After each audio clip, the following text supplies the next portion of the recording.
go, continuing our read aloud of Medicine Walk by Ardith Mayer.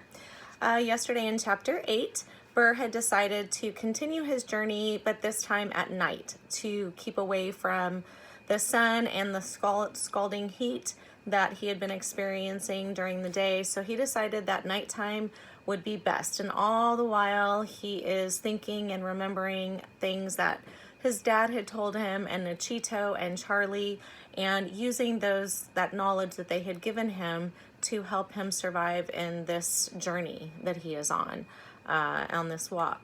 And he's kind of almost like in a daze, and all of a sudden he realizes that the cougar is standing directly in front of him. And then the next thing he knows, the cougar kind of squalls at him, yells at him, and then walks away.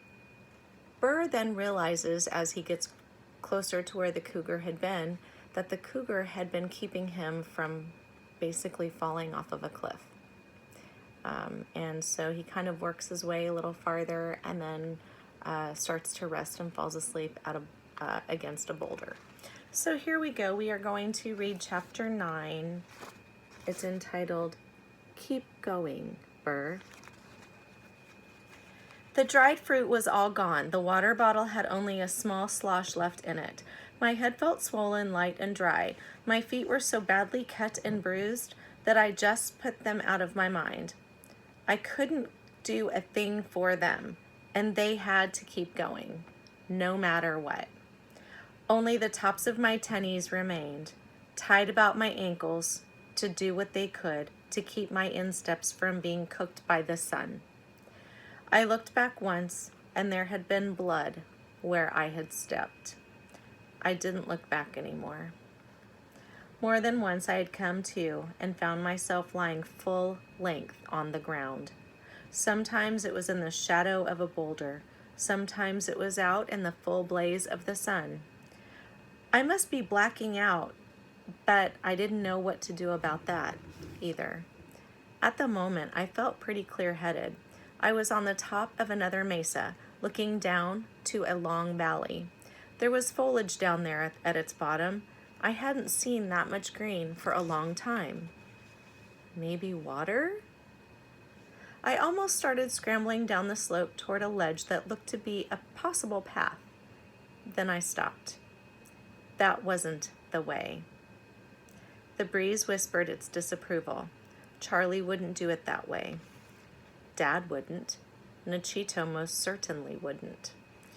You didn't dive head first down a mountain to get water. Control, I croaked to myself. Only way. Control. One step at a time. That seemed terribly funny, though sensible, and I smiled. My face almost cracked off when my mouth moved. I looked along the flattish place where I stood. Up ahead was a crack. Maybe an animal trail going down to the water into the valley below. If there was water. I limped on, picking my way carefully, and found a notch where a dizzy trail looped off down the side of the mesa. Nechito stood there, nodding in his judicious way. Yes, that is the way. Only white men go running off after matters they do not understand. The Apache go, step by step, seeing everything, learning all. There is no room here for an accident or a mistake. You are making a good Apache, Burr. If you keep at it for a couple of lifetimes, you may become one of the people. It didn't seem a bit strange that the old Indian was there. I nodded as I passed the spot where he had stood, but he was gone now. I fitted my feet cautiously into the narrow slot of the path, and I didn't look down. I'd learned about that early age in this game. I learned about that early in this game. Instead, I kept my gaze fixed on the meandering path, searching out any place where the edge was weathering away enough to send me down with a crumble of rock. There was a rattling buzz somewhere in the hot brightness. This time, it didn't congeal my insides. The snake was the one that belonged here. I didn't. "Just passing through," I said. My voice sounded slurred even to me. "No problem. Keep your scales on." I didn't pick up my pace. I just kept going easily. The rattle died away. No sting of fangs in my calf. I'd made it past yet another hurdle. Somehow I'd come to a kind of an understanding with the snakes. Or I was getting lucky at this late date. Halfway down, I had to stop and burrow under a scrubby bush for some rest. My muscles had turned to water. My knees were wavering under me like reeds in a high wind. And my head, even the handkerchief,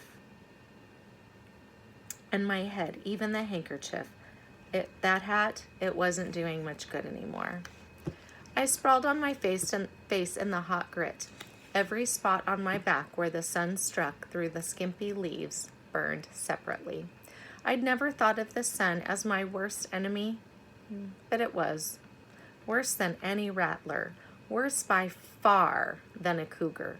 I found myself wondering where the beast might be right now, lying up, cool and comfortable in his lair, I suppose. I lay there for a long time, letting my body go limp, though my legs kept jerking from time to time. Every time I almost fell asleep, I'd fall through space and end up with a bump that woke me again. My mind kept running at top speed all the time.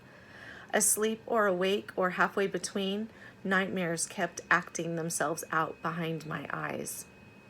I fell down the chimney head first and smashed against a rubble at its bottom. The first snake didn't relax and go away, but bit me and left me rolling in dying agony on the stony slope.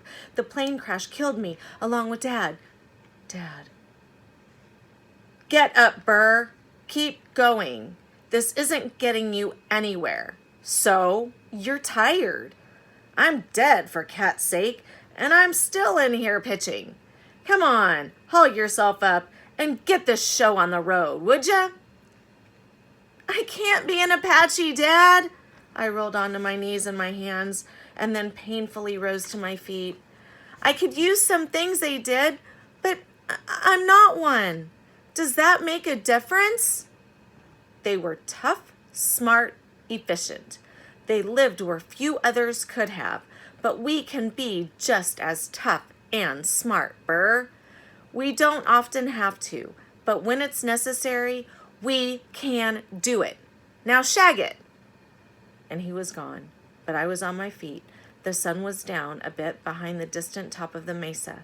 The wind was coming up the slope from the valley. It seemed a fraction cooler than it had been. After a dreamlike time, I found myself at the foot of the steep. I didn't remember anything along the way. I must have done the last miles on automatic pilot. Whew, that was scary. The valley was narrow. I staggered across the sun-killed grass toward a line of green-gray cottonwood trees. There had to be a creek there. There just had to be. The wide, flat stream bed was bone dry. It's the end of chapter 9. Tomorrow we'll find out what happens in chapter 10. Have a great day.